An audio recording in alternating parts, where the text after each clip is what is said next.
it's business, it's opportunity cost of money, right? Why would you do something when you can do it for, a tenth of the cost, there. I think also now we're at a stage, the timing of this is so impeccable. There's been other projects that have had low fees, but the timing has been very different when they launched, like a Matic or something, right? I think now we're in the global adoption cycle. So for Pulsechain to launch the beginning of the global adoption cycle, which is also in the past called the super cycle, is another universe. Forget about another world. It's another dimension as to what we're going to see. And we're going to see a lot of projects, that are on Ethereum now or whatever other chain, and they're, through multi-chain and Power City, and they're going to want to trade, and use fiat and short the top or whatever top they can try to find. And it's going to be this blend of new technology, new adoption, Main Street adoption, business cycle adoption, corporate adoption, and people are going to gravitate to where they can access that business at a cheaper cost than anywhere else. And we're totally seeing it now. If Ethereum gas is like this now, can you imagine what it's going to be like in 2026 when the bull market is in full steam, huffing and puffing? It's going to be insane. It's going to be interesting. Actually, and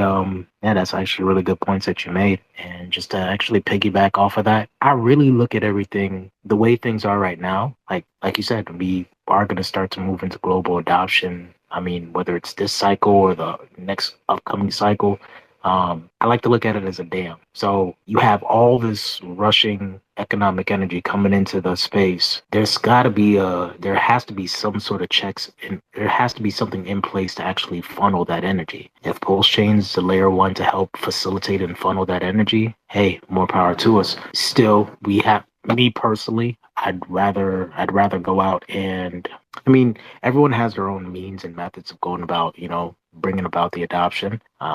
I definitely want to, yes, it's going to come eventually, but I mean, the more individuals that are out there, just leaving those breadcrumbs for people to come and follow, and it's going to, in my personal opinion, I feel like it's going to amplify and actually accelerate the process a lot quicker than just leaving it up to individuals to come. Like, I mean, you could do it a la Field of Dream style, if you build it, they will come. But word of mouth is tried and true, one of the best forms of, for as long as I can remember, word of mouth has been one of the tried and true forms of being able to actually help with adoption or help with whatever you're trying to do. It's been proven effective. So, I mean, I don't think it's going to change anytime soon. Yeah, we've talked about this a lot. For the last year and a half, 2 years.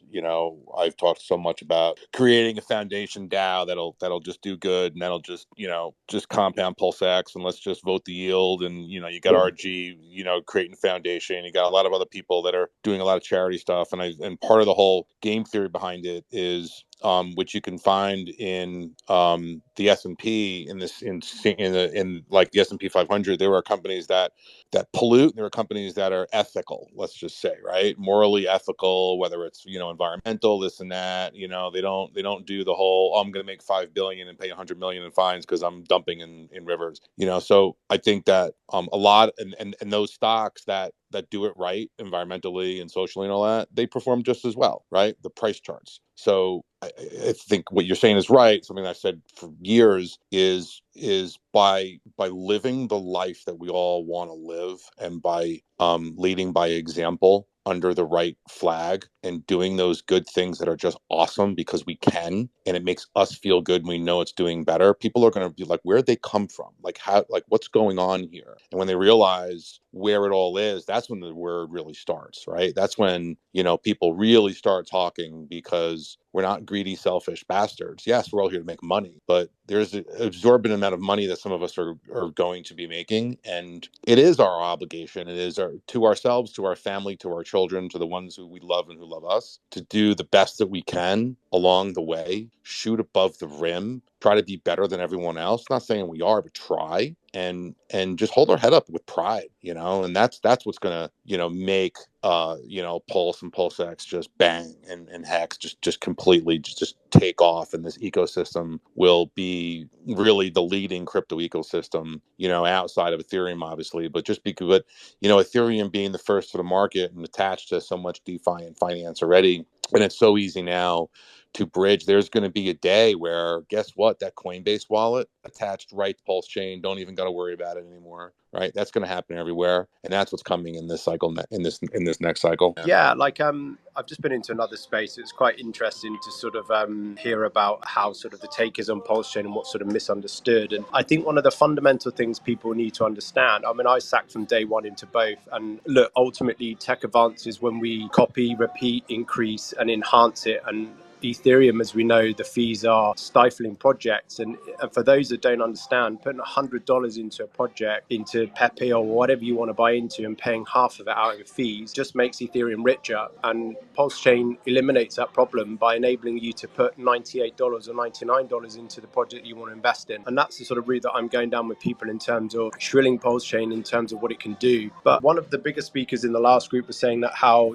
Richard Hart hasn't done anything, it's just copy code. Well, look, Ethereum copied Bitcoin essentially, and that's how we progress. We copy, we learn, we enhance it. The next entrepreneur doesn't invent the wheel. They learn how to make it better if it's possible. It's interesting pitch about the copy thing, copy paste, copy pasta, simple. Vitalik copied Ethereum. There was Ethereum Classic, and he copied it, and then it became the Ethereum that you're familiar with. So, like, we can always go into a debate point and technical and say this is the evidence, this is the history, this is why that's different, right? But at the end of the day, like, if we paint people into a corner, then they're just going to be more religious and defend their corner or lash out. And the observer that is not determined, they're not on the fence. They don't have experience in Ethereum. They don't have experience in Richard Hart's content over the past few years. They only have just seen a logo of a hexagon. Those people are who you're trying to reach. So, like, I like the debate. I like especially if people think that they have a history and then they say something that is fact checkable and say, no, gotcha, you're wrong. Like, that's true. And still there's an emotion behind the avatar, and that can be an ally if hearts and minds are one, or when you're not there to defend the technical, it can be rot. It can be rot of other people's minds. So, like, it's great that we're having the Pulse Chain fork. There are variables that will be different. We all know that. That's in this room. Pretty much most of us know that. And focusing, I think, over the coming year, as probably the economics heat up in crypto across the board, as like people will have their attention on political races and whatever is outrageous on television, like, winning hearts and minds will be helpful, and we'll do it. So good point, Gary. From a 1 to at least like a level 5, there's a chance that you could wreck yourself. So bridging isn't necessarily the most simplest task for people, and utilizing dexes isn't either. So start your process of learning these things first before just rushing out and making transactions, because one slip, you can't get your money back. Just remember, blockchain, there is no call center if you make a mistake. So I would just start researching first before trying to go guns blazing into, deep crypto, just personally. Yeah, you're right, Katie. I mean, and this is more complicated than just buying Bitcoin. But go to howtopulse.com. You'll see videos there. You'll see like tutorials. You'll see all that stuff. It's literally university education in the whole ecosystem. What hex is, the whole 9 yards. Essentially, on a basic level, you're going to need to have Ethereum, okay? And then you're going to need to figure out how to take that Ethereum over a bridge into Pulse Chain.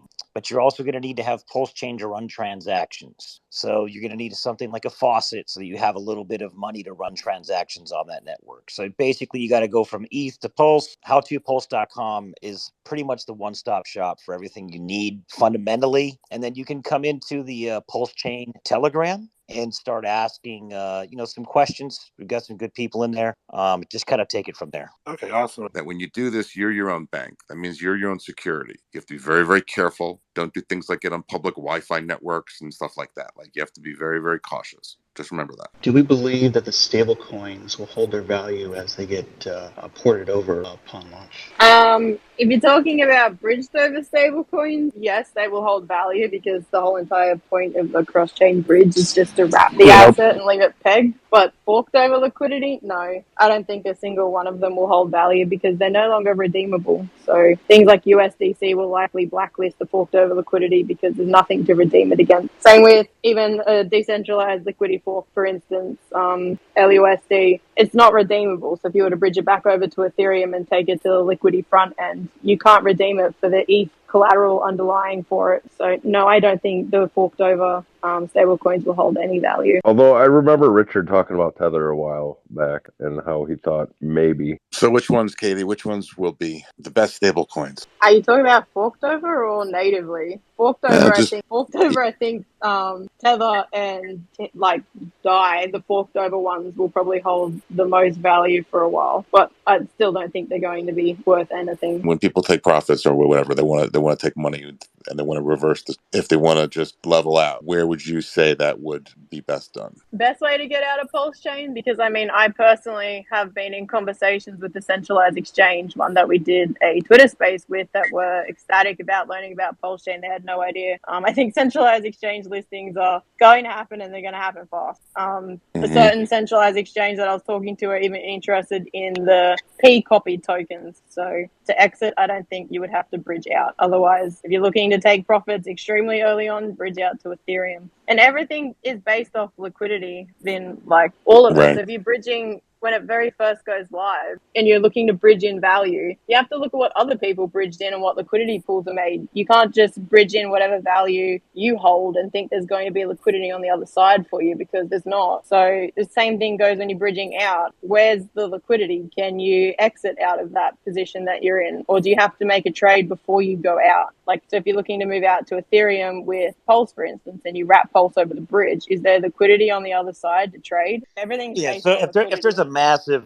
Pulse DAI liquidity pool on Pulsex and you want to get out, then you know that there's a ton locked up in that bridge. You can just swap your Pulse for DAI and go over the bridge. So I was trying to direct you to the stablecoin that you guys are doing to get you to talk about it a little bit. I mean, I'm not selling.